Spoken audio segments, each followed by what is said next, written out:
I can remember, I was never afraid of the dark. As long as I've known you. Well, we did it. We moved in, and everything is a total and utter mess. But look at this view. There's some sort of like, oh, that's like a grapevine. We got a creek back there. There's lots of deer that show up that we'll name them and add them to regularly scheduled cast on GilderCam. But we've moved. It was a crazy week. We got all of our house packed and cleaned out and moved. We also, that same weekend, had our first test run service for the new church. That went really well. The PA system worked almost flawlessly. No really major malfunctions at all. Now I've got to wait a few months before we kick off regular weekly services in January, but it was cool. But the real reason you're here is to see the studio, so let me give you a quick tour. The studio is in the basement of the house, and it's a walkout basement, meaning I can walk right in to the studio, and here it is. Never ending up in red. But what have I to show of never letting go and going there? So the idea is to hopefully get this place looking a little bit like a studio before Thanksgiving. I know this video comes out on Thanksgiving, but we'll be traveling a little bit, so I wanted to hopefully get this studio set up and in somewhat of a working order, because I've got a session in here in like a week, 9 or 10 days. So I gotta get this thing rolling. Speaking of Thanksgiving, there are a lot of things I'm thankful for, and pretty high up on the list is you. Thank you for taking the time to watch this, leaving comments, interacting with me. It really means a lot to me, and I couldn't do it without you, so thanks. So the idea, just fell on the desk. So the idea here is there's always a million decisions to make when you set up a studio. Hopefully I'll make good ones, but I would love your opinion. If you have an idea for how to set this up that you think will be better than whatever I come up with, I welcome your feedback. I might not listen to it, but I welcome it. Especially if you've got some experience in the realm of acoustic treatment and making rooms sound good. One thing I didn't do, or couldn't do well in my last place, was have an optimal mix position. Really the only place to put my desk was on that one wall, which left me with a bathroom door to the left, so I couldn't really put treatment there, and then the door to the studio to the right, so I couldn't really put treatment there. Thankfully, this big open space gives me some options. I think this is the best setup aesthetically, and I think it will work pretty well acoustically. Here are my reasons. Over here to the left, I've got a couple of closets. I can keep them closed, and I could put one of my gobos or some sort of treatment here to give me some absorption along the side. Over here to the right, you can't see it, there's a bathroom door a little ways back, and then there's just an empty wall. I can put treatment there, so I've got treatment on both sides to get those early reflections. What's great about this room is I've got a drop tile ceiling with those certain types of tiles that are fairly good at absorbing sound, and then there's an air gap of about a foot above in the entire room. So the room has a pretty even sound to it already, as opposed to having a drywall ceiling where the sound is bouncing right back to me, which is what was happening in the last place. I may have some space to put some treatment on these back walls where all this shelving is. Otherwise, there'll be lots of stuff on the shelves that will hopefully do some diffusion as well. And then way over there, I've got a fireplace, some windows. I don't plan to do anything there treatment-wise. I really just want to get the ability to get a good mix here, and then also to sit here and record. I can wheel in the gobos, put up, maybe get some more gobos and make a nice tight sounding space for recording, or if I want to record over there in the corner, or perhaps even use one of the extra rooms over here, I've got those options. But this is going to be more along the lines of a kind of typical one-room studio that a lot of us home studio folks have. And that poses lots of challenges, but it's gonna be fun. It should be good. Real quickly, I'll show you this back room I just mentioned. I showed this on a Facebook Live in case you missed it.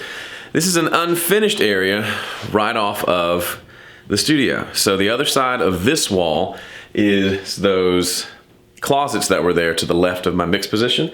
So I can easily run cabling through here. It's got power, it's got lights, it's got fairly tall ceilings and concrete floors, which would make it kind of a good little drum room, although it's slightly creepy in here. but it could even maybe be finished out into more of a proper booth if I want something nice and quiet to pair with the little bit more open sound we have out there. But like I said, I can wheel gobos around and get a pretty tight sound. Let me show you. This microphone that you're listening on tends to pick up a lot, and it's already like compressing my voice. So you can hear, even out here in the middle of the room, with the carpeted floor and the drop tile ceiling, you can still hear my voice is bouncing around the room quite a bit. Now, if I just go stand in between my two gobos here, just put them in a V shape, you'll hear instantly my voice is going to get a lot tighter and a lot smoother and a lot more clean. You can't see my face as well, but you can hear that it got a lot tighter in there. So I can easily get a small, tight booth sort of space by just wheeling those around and maybe getting a third one if I think I need it. But I'm excited about the possibilities. All this running, never ending up in vain. But what have I to show of never letting go and going there? But I never left. No, I never. So we moved to a different part of town. So I'm going to a different gym that's really close to our house. The only problem is when you leave the gym, directly behind it is this. That's not good. I know that you want more.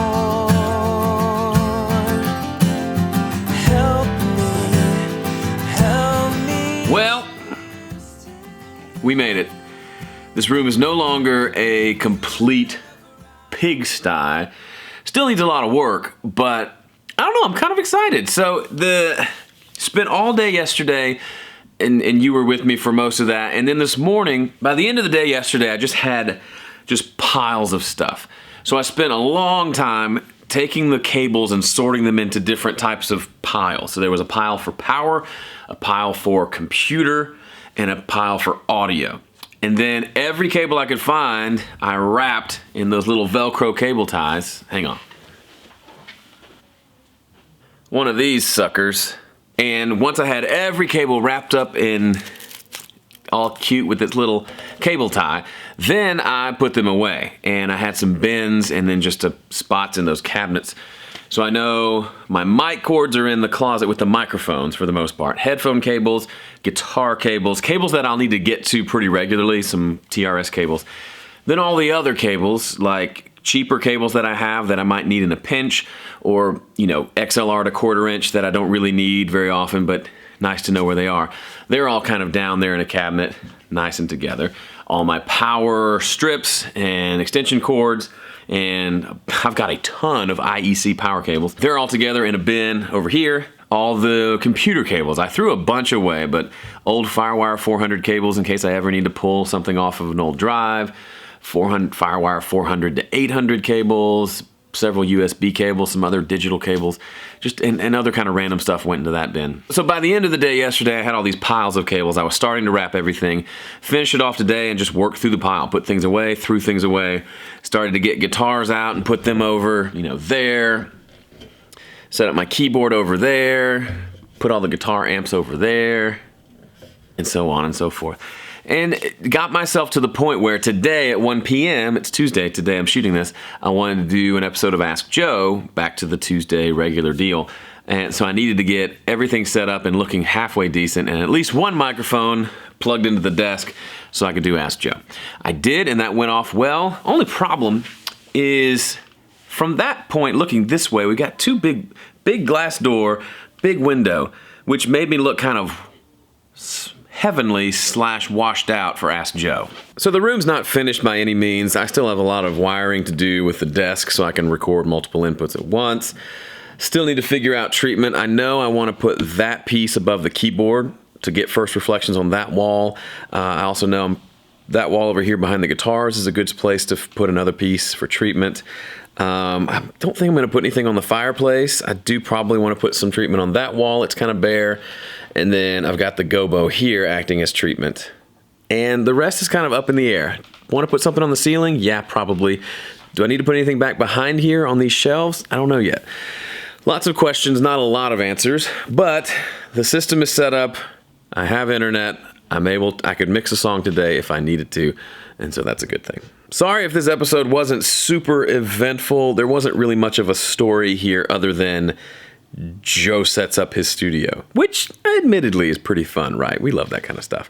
But I will leave you with some outro music, and I'll give you a proper tour of the space as it is now. And what'll be fun is 6 months from now, when I've added decorations and maybe rearranged the whole thing, who knows? We'll be able to come back to this episode and say, this is how we originally set it up, and here are the reasons why that didn't work, and now we have a new setup. We're always evolving, right? Always changing, always trying new things, and that's the way life is. If this isn't how I'm set up in a year from now, it won't be a failure. It'll just be one more checkbox of, well, tried that and that didn't work.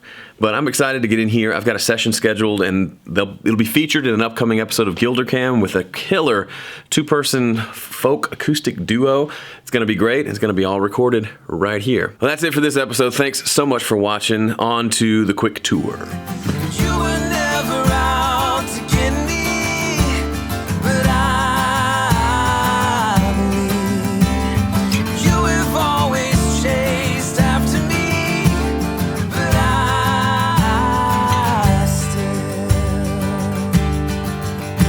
have one foot out the door,